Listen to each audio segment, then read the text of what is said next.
এই ছেলেটা 6 মাস না ঘুমিয়ে এমন এক সুপার পাওয়ার পেয়ে যায় যাতে সে স্বপ্নের মধ্যে যা দেখতো তা বাস্তবে নিয়ে আসতে পারতো।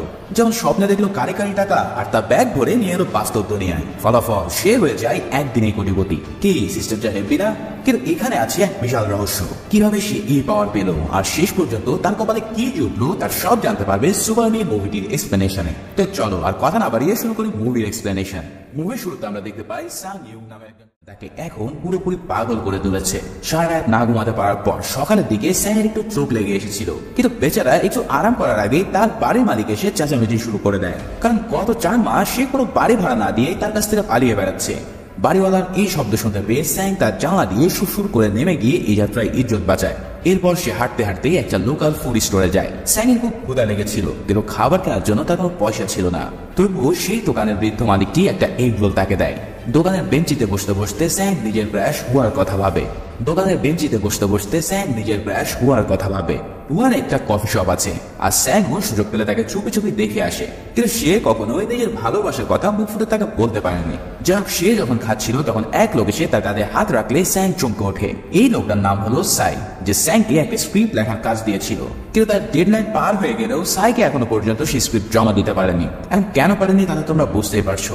আসলে স্যাং একজন স্ক্রিপ্ট রাইটার যে বিভিন্ন মুভি নাটকের জন্য স্ক্রিপ্ট লেখে, কিন্তু সেই দুঃস্বপ্নের সমস্যা শুরু হওয়ার পর থেকেই সে কাজে একদম মন দিতে পারেনি। তাই তো সে সাইয়ের কাছ থেকে বাঁচার জন্য পালাতে চাইলেও সাই তাকে ধরে একটা রেস্টুরেন্টে বসায়। সেখানে সাই তাকে বলে, ভাই তুমি কেন আমার স্ক্রিপ্ট জমা দিচ্ছ না? তুমি জানো আমি তোমার জন্য কত প্রেশারে আছি। জবে স্যাং বলে সে তার কাজে একদমই মনোযোগ দিতে পারছে না, কারণ রাতে তার ঘুমই আসে না। এই সব শুনে সাই তাকে তার অ্যাডভান্স পেমেন্টটা ফিরিয়ে দিতে বলে, কিন্তু তা কি আর হয়, কারণ সে ইতিমধ্যে তো সব টাকা ডাক্তার দেখিয়ে শেষ করে ফেলেছে। এই সব শুনে সাই প্রচন্ড রেগে গেলেও তাকে ফাইনাল ভাবে 10 দিনের সময় দেয় এই স্ক্রিপ্ট লেখার জন্য। যাই হোক, সেখান থেকে ফিরে স্যাং নিজের বাসার দিকে চলে যায়। তবে এবার সে বাড়ি গিয়ে দেখতে পারে তার বাড়িওয়ালা তার সব জিনিসপত্র বাইরে ফেলে দিয়ে তাকে বের করে দিয়েছে। তার মানে স্যাংয়ের মাথার উপরে যে একটা ছাদ ছিল সেটাও এখন নেই। এবার যেভাবেই হোক তাকে কাজটা শেষ করতেই হবে। তাই সে তার ল্যাপটপ নিয়ে এক কফি শপে বসে পড়ে স্ক্রিপ্ট লেখার জন্য। কিন্তু অনিদ্রার জন্য তখন তার আবারও ঘুম চলে আসে এবং যথারীতি আবারও দুঃস্বপ্ন দেখে তার ঘুম ভাঙে। এবার সেই দানবটা একটা চেইন নিয়ে এসে তাকে হত্যা করে দেয়। এরপর ঘুম ভাঙলে সে দেখতে পায় ইতিমধ্যে তার ল্যাপটপটাকেও কি যেন চুরি করে। আমি তোমাকে আজ পেট পুরে খাওয়াবো। এই কথা শুনে স্যাং রাজি হয়ে যায়, কারণ ক্ষুধার রাজ্যে পৃথিবী গদ্যময়। যাক, লোকটা স্যাংকে জিজ্ঞেস করে, তোমার জীবনে এমন কি সমস্যা চলছে যে তুমি সুইসাইড করতে যাচ্ছ? স্যাং তখন জানায় সে গত 6 মাস ধরে একেবারে ঘুমোতে পারছে না এবং প্রতিদিনই সে স্বপ্নের মধ্যে মারা যাচ্ছে। বৃদ্ধ লোকটা তখন তাকে বলে, আচ্ছা এরপর থেকে তুমি যখন ওই স্বপ্নটি দেখবে তখন নিজ থেকে বলতে থাকবে যে আমি স্বপ্ন দেখছি। তাহলে দেখবে তুমি সাথে সাথে জেগে উঠবে আর তোমার স্বপ্নও শেষ হয়ে যাবে। তার সাথে কথা বলা শেষে স্যাং চলে যায় তার কাছে থাকা মোবাইলটি বিক্রি করতে। লাস্ট এটাই বেঁচে আছে যা দিয়ে সে খাবার কিনতে পারে। স্যাং বিক্রির মাত্র 200 টাকা নিয়ে সে যখন খাবার খাচ্ছিল, ঠিক সেই সময় হঠাৎ তার ক্র্যাশ হুয়া তার কাছে আসে। আরে সে তো অবাক, কিন্তু একটু পরে দেখা যায় এটা হুয়া নয়, বরং সেই ডিমনটা যে তাকে প্রতি রাতে শেষ করে দেয়। এবার সেই ডিমনটা স্যাং এর বুকে একটা তলোয়ার ঢুকিয়ে যে না তাকে হত্যা করতে যাবে, ঠিক তখনই স্যাং বলে ওঠে, আমি স্বপ্ন দেখছি। আর সাথে সাথে সেই দানবটা হাওয়ার সাথে মিশে গিয়ে তার ঘুম ভেঙে যায়। কিন্তু এখানে ঘটে এক মারাত্মক ঘটনা। যে তলোয়ারটি স্যাং ধরেছিল সেই সময়, এবার সেটাই সরাসরি স্বপ্ন থেকে তার হাতে চলে আসে। কিন্তু এইটা কিভাবে সম্ভব? স্বপ্ন থেকে তলোয়ার বাস্তবে কিভাবে এলো? এর আগা মাথা স্যাং এর কিছুই বুঝতে পারছে না। কিন্তু এই সব কিছু চিন্তা না করে স্যাং চলে যায় একটা স্টোরে। এমন অ্যান্টিক ডিজাইনের তলোয়ার দেখে সবার চোখ একদম কপালে উঠে যায়। এটা দেখে মনে হচ্ছে প্রাচীন যুগের কোনো বীর যোদ্ধার তলোয়ার। তাই সবাই সেটাকে কড়া দামে দিতে চাইলে শেষমেশ 20,000 ইয়েনে সে বিক্রি করতে সক্ষম হয়। এখন এত টাকা পেয়ে স্যাং তো পুরোই পাগল হয়ে যায়। প্রথমে সে নিজের জন্য দামি কাপড় চোপড় কিনে এবং হেয়ার স্টাইল চেঞ্জ করে চমৎকার একটা লুকে নিয়ে আসে। তারপর সে দামি একটা হোটেলের রুম বুক করে ঘুমোতে যায়। সেই রাতে তার চোখ লেগে আসলে স্যাং আবারও দুঃস্বপ্ন দেখা শুরু করে। এবারের স্বপ্নে সেই ডেমনটা তাকে বিশাল এক কুড়াল দিয়ে মারতে আসে। স্যাং পালাতে চাইলেও ডেমনটা তার ঘাড়ে কুড়ালের উপর বসিয়ে দেয়। স্বপ্নের মধ্যে স্যাং তখন মরতে মরতে কোনো রকম বলে ওঠে, আমি স্বপ্ন দেখছি। ঠিক এই কথা বলার সাথে সাথে তার স্বপ্ন ভেঙে গিয়ে তার হাতে স্বপ্নের ওই কুড়ালটাও এসে যায়, যার ফলে স্যাং আবারও সেই অ্যান্টিক শপে গিয়ে কুড়ালটা বিক্রি করে আসে। ওদিকে অ্যান্টিক শপে কেনজি নামের এক মাস্তান ছিল যে স্যাং এর সাথে বারবার কথা বলতে চায়, কিন্তু স্যাং তাকে প্রতিবারই ইগনোর করে চলে যায়। কুড়ালটা বিক্রির পর এবার স্যাং বেশ বড় অঙ্কের টাকা পায়। এখন এত টাকা পেয়ে সে পুরোই হুঁশ হারিয়ে পার্টি এবং ফুর্তি করে তার টাকা ওড়াতে থাকে। দেখো পকেটে টাকা এলে কিভাবে লুক চেঞ্জ হয়ে যায় আর আশেপাশে এমন সুন্দরী মেয়েরও অভাব হয় না। যাক পার্টি শেষ করে কোনো মধ্যে সে নিজের হোটেল রুমে এসে পৌঁছায়। স্যাং নিজের হাতে করে একটা মিউজিয়ামের ছবি নিয়ে এসেছিল, কারণ সে ইতিমধ্যে বুঝে গেছে অলৌকিকভাবে দুঃস্বপ্ন থেকে সে বিভিন্ন জিনিস নিয়ে আসতে পারে। তাই এই মিউজিয়ামের ছবি দেখে কুমাকে জড়িয়ে ফেলে। নিজের মৃত্যুর মধ্যে দিয়ে স্বপ্ন ভাঙার পর স্যাং দ্রুত এক গাদা ঘুমের ওষুধ খেয়ে নেয়, কারণ যেভাবেই হোক আবারও তাকে স্বপ্নে ফিরতে হবে। যাই হোক কিছুক্ষণের মধ্যে সে আবার স্বপ্নে চলে যায়, আর এবার ফাইনালি মরার আগে সে দামি দুটো অ্যান্টি বল দাবা করে নেয়। তারপর সেই যেমনটা তাকে গুলি করে মারার আগে সে বলে ওঠে, আমি স্বপ্ন দেখছি। এই কথা বলার সাথে সাথে তার স্বপ্ন ভেঙে গিয়ে সেই দুটো দামি অ্যান্টি তার হাতে চলে আসে।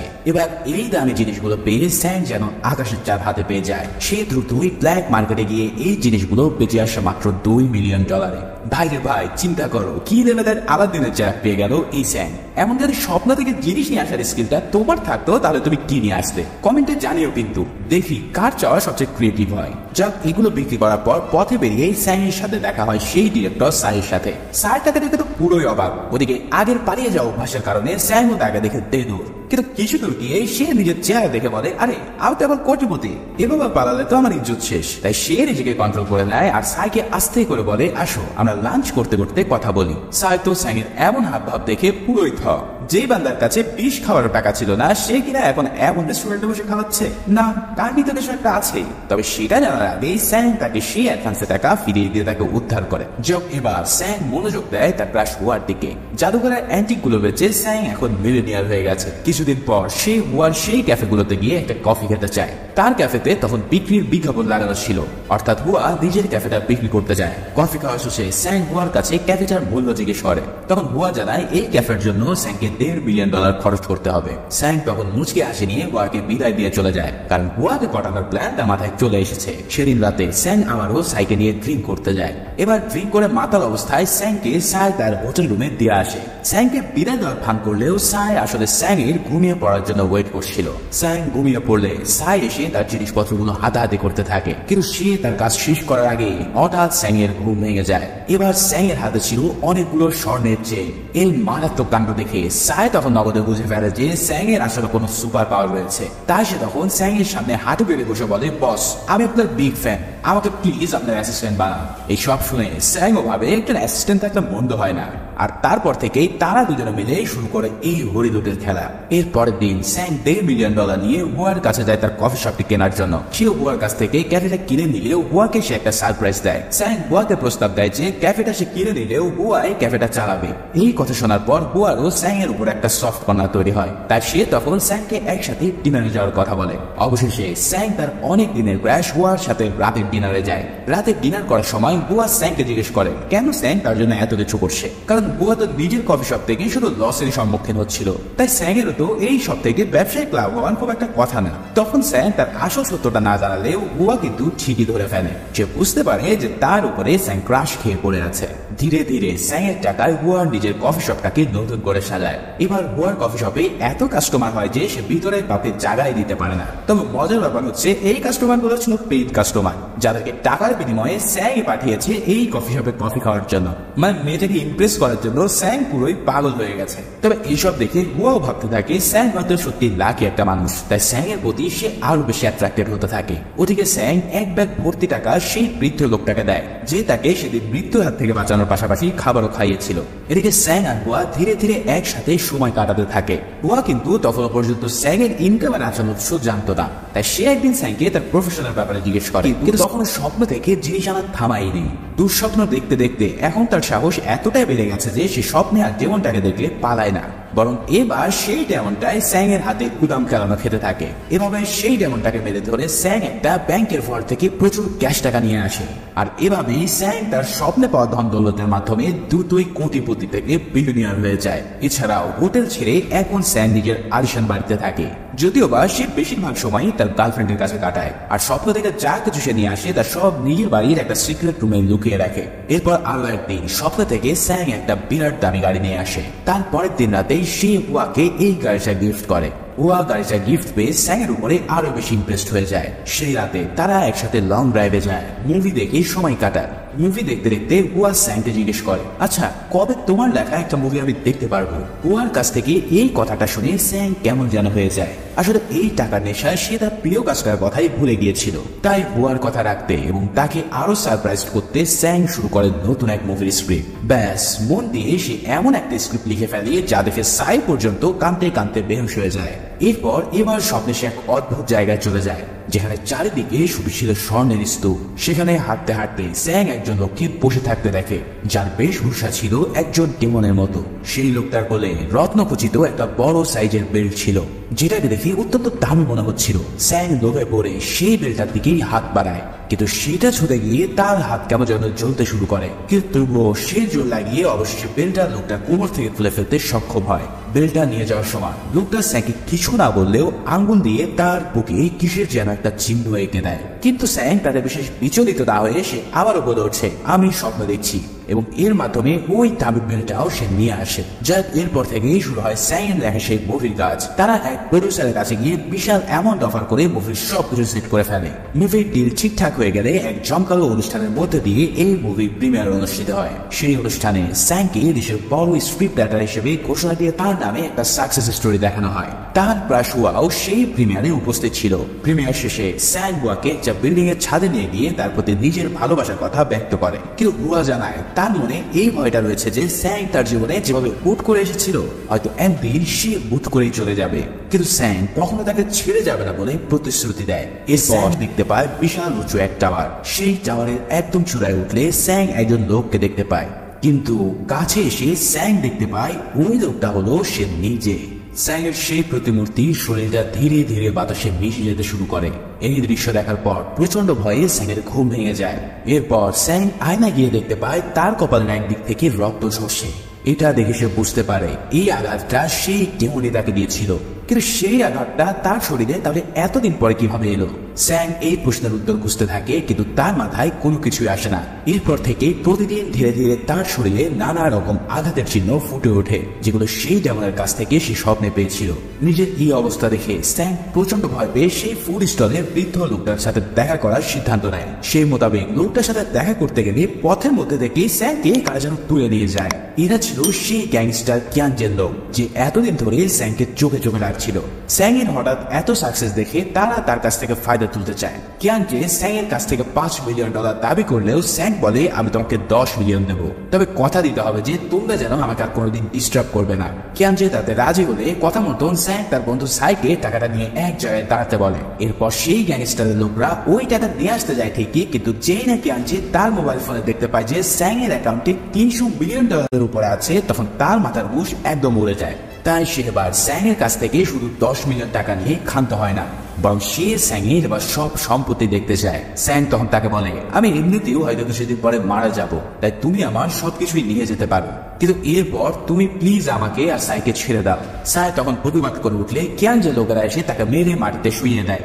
তারপর তারা স্যাংকে নিয়ে তার বাসায় যায়। সেখানে তারা সেই রুমটা দেখতে পায় যেখানে স্যাং স্বপ্ন থেকে আনা সব জিনিসপত্র রাখতো।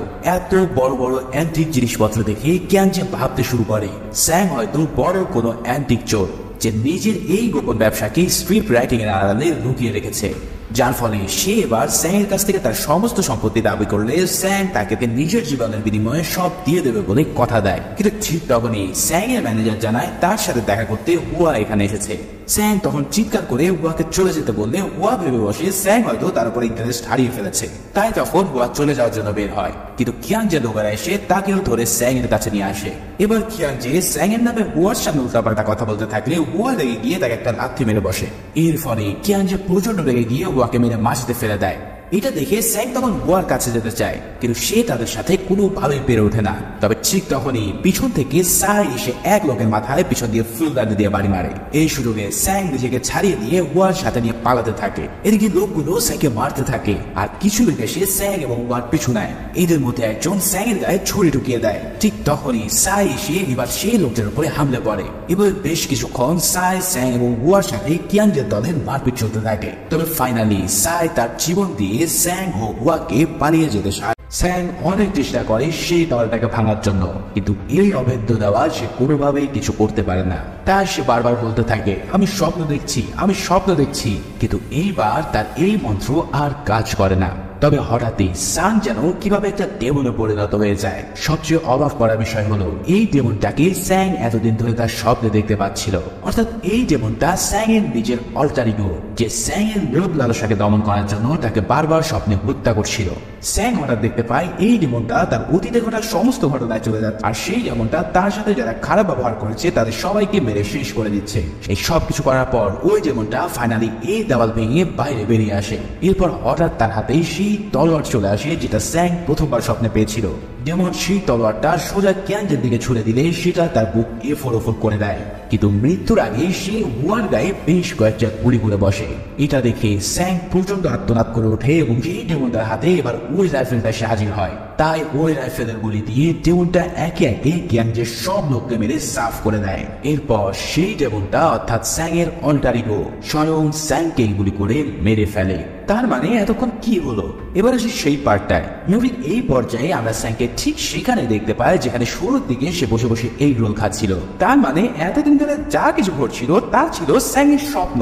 এবার ঘুম ভাঙার পর ডিপ্রেসড হয়ে থাকা স্যাং তার সামনে সত্যিকারের হুয়াকে দেখতে পায়। হুয়া এসে তাকে খেতে নিয়ে যাওয়ার কথা বলে। এরপর রেস্টুরেন্টে নিয়ে গিয়ে হুয়া তাকে খেতে দেয়। তারপর হুয়া স্যাংকে বলে সে স্যাং এর লেখা একটা ম্যাগাজিনে পড়েছে, তার মনে হয় সে একজন ব্রিলিয়ান্ট মানুষ আর সে ভবিষ্যতে আরো উন্নতি করতে পারবে। হুয়া তাকে আপাতত নিজের ক্যাফেতে একটা কাজের অফার দেয়। স্যাং ও তার কথায় রাজি হয়ে গিয়ে ক্যাফেতে কাজ করা শুরু করে। দেখতে দেখতে স্যাং এর জীবনে আবার সুখ ফিরে আসে, কেননা সে এখন আর ওই দুঃস্বপ্ন দেখে না।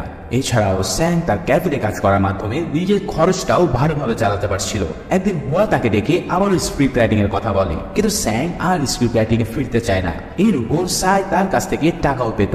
এবার সাই তার কাছ থেকে যে টাকা পেত হুয়া এবার সেটা পে করে দেয়। এরপর স্যাং সেই টাকাটা নিয়ে সাইয়ের সাথে দেখা করে তাকে টাকাটা ফেরত দিতে যায়, কিন্তু স্যাংকে অবাক করে দিয়ে সাই তাকে উল্টো কয়েকটা টাকার বান্ডিল দেয়। সে জানায় এই টাকাগুলো তার আগের স্ক্রিপ্ট বিক্রির টাকা, এই টাকাগুলো তার আগের স্ক্রিপ্ট বিক্রি করার টাকা।